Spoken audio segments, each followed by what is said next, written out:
Don has joined a new label after he previously hinted that not only was he joining a new label but also releasing music soon.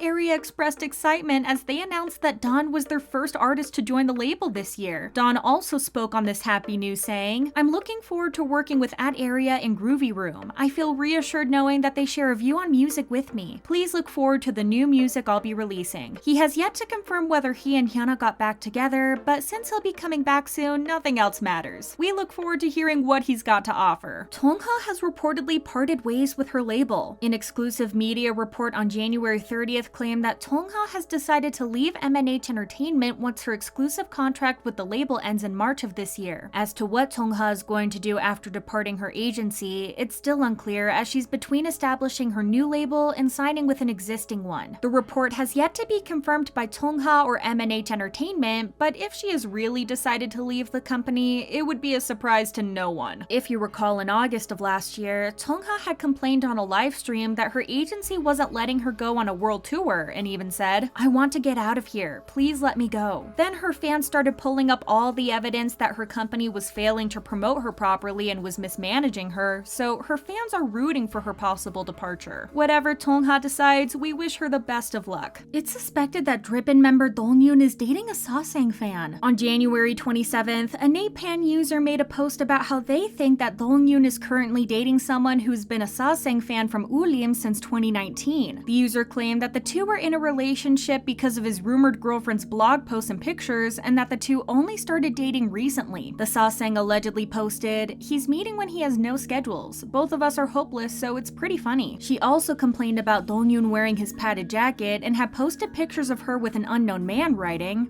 "We were taking the first picture, but every time we met eyes, we were trying to hold back our laughter, so I almost died." The fan who first started the claims also attended a Drippin event and wrote that she only would be going out of loyalty and that she wasn't a fan anymore. She went on to say that Wonyoung had lied and said that he had gone on a schedule, but he actually went on a date with his girlfriend. However, even if netizens love a good dating scandal, they found it hard to believe that there was even an ounce of truth to this one. They commented, "I'm gonna stay neutral. I'm not sure about this." And what are the proofs? How can we know if we can trust that egg account? What they also agree on is that the company should release a statement to shut down these rumors because dating a stalker is not a good look on anyone. Speaking of Drippin, Ulim Entertainment has some bad news for the fans. They released a statement announcing that member Alex will be temporarily suspending activities due to his worsening health condition. They said that he had shown symptoms of poor physical condition, so the company had a discussion with him and his parents. There, it was agreed that Alex would be taking a break so he can focus on fully recovering and coming back healthy. For the time being, Drippin will promote with 6 members, wishing Alex a speedy recovery. Wonyoung has been compared to Song Jia once again. She posted some pictures on her Instagram on January 28th, showcasing her gorgeous visuals, but netizens couldn't help but notice that she looked a lot like Singles Inferno's Song Jia. This wouldn't be the first time that the two have been compared, as they look very similar, but there's history behind this comparison. When Singles Inferno was still airing and Jia was the talk of the town, some netizens came up with the theory that not only was Wonyoung jealous of Jia, but that she was also copying the poses in Jia's Instagram pictures. There were numerous posts talking about Wonyoung going to the same places as Jia and taking pictures there with the same poses that were shared on online communities, with comparison pictures attached to the posts. Even if Wonyoung's pictures were taken earlier, she was still accused of copying Jia's makeup style and outfits. Soljang then made a video on this, also claiming that Wonyoung was copying Jia, making things even worse. So when a post was made on Nate Pan with the title, "Seriously, seems like Dong Wonyoung possesses all the aura of this world," people were conflicted on whether the comments saying that she looked like Jia were malicious or not. The comment said, "But I seriously thought that she was Free Zia," and "thought she was Free Zia." But since these were used to hate Wonyoung before, fans were confused about the real meaning of these comments. The important thing is that both Jia and Wonyoung get along really well and could even be considered friends, with Jia referring to her as Princess. Pitting women against each other seems to have been turning into a hobby for netizens, but thankfully it's not working. Jennie has been criticized over her alleged bad attitude at the airport. Blackpink recently returned to South Korea after an amazing performance at Les Galas des Pisces Jaunes at Paris, but the members didn't even get the chance to step out of the airport before they were hit with controversy. Jennie in particular was criticized by fans and journalists that were present at the airport as they accused her of not greeting them. In a video posted by the media outlet Newsen, Jennie can be seen avoiding avoiding eye contact with everyone and is covered up in a balaclava and mask as she speeds to get to the car. Even though it's not a must for idols to greet journalists and fans at the airport, they still do it all the time, so Jennie ended up getting backlash for not even showing her face to them. Articles with titles like Blackpink Jennie's cloistral silhouette and more began popping up, giving her even more hate. To add fuel to the fire, the media started comparing the other members who greeted the crowds brightly to Jennie's alleged poor attitude. The thumbnail for the Newsend video also contains all the other Blackpink members greeting the crowd warmly, while you can't even see Jennie's face in her picture due to the balaclava. Netizens, excited as ever to jump on another hate train, started going off in the comments, calling Jennie all sorts of names. A Natepan user made a post regarding the issue and wrote, "I hope that Jennie could fix this attitude. I'll understand if she said that she didn't want to be a celebrity, so that's why she's acting this way." Some started bringing up the time when Taehyung was accused of the same thing and the dating rumors between the two, saying that the two were becoming similar. A commenter wrote, "Are these two dating because they are similar, or because they are dating they started resembling one another? They must be birds of a feather." Another said, "People say that they are starting to resemble each other, and it seems like it's true." However, like any attitude scandal involving Jennie, this too turned out to be fake. In another clip posted by a fan who was at the airport, Jennie is seen turning to the crowd and bowing 90 degrees before heading for the car. This part was conveniently left out of the video that Newsend posted. A netizen had brought up the clip on the original Natepan post, saying that people hated her so much that they were talking trash about Jennie even if she turned and bowed to everyone. Netizens then jumped to her defense, commenting, "Jennie always diligently does a 90-degree bow even if it's short. She's not like this 365 days a year, so why do people who aren't fans expect some great fan service from her?" Another said, "Look at the highest rated negative comments. They're disgusting." Media outlets are truly turning out to be pathetic in how they're attempting to sway public opinion with edited videos. Not even that, but the fact that she's most likely tired and jet-lagged and still has to greet people who are at the airport to see her at their own will just because they feel entitled to an interaction. Jennie doesn't deserve this. On a more positive note, Jennie did end up receiving some praise following her visit to a mosque in Abu Dhabi. Blackpink recently held a performance in Abu Dhabi as part of their Born Pink World Tour. While the members, including Jennie, all got their applause and compliments for their powerful performances at the concerts, Jennie got praise for her behavior when visiting a place of worship. It seems like during her free time, Jennie decided to visit a mosque, and a clip of her being there went viral. At the Grand Mosque in Abu Dhabi, while watching the clip, netizens noticed that Jennie was wearing a scarf to cover her hair. The clip was quickly shared everywhere, earning Jennie a lot of praise for following the rules and customs of visiting a mosque by wearing a hijab. Even though some internet users accused her of wearing a hijab for aesthetic reasons, fans came to her defense, saying that Jennie was just being respectful to the culture and the customs of the place that she was visiting. Even though this should be a custom, many tourists, some of them being celebrities, fail to follow the rules and appear disrespectful, so fans were grateful that Jennie wasn't one of them. Share your thoughts on today's topics in the comments, and see you next time. Bye guys!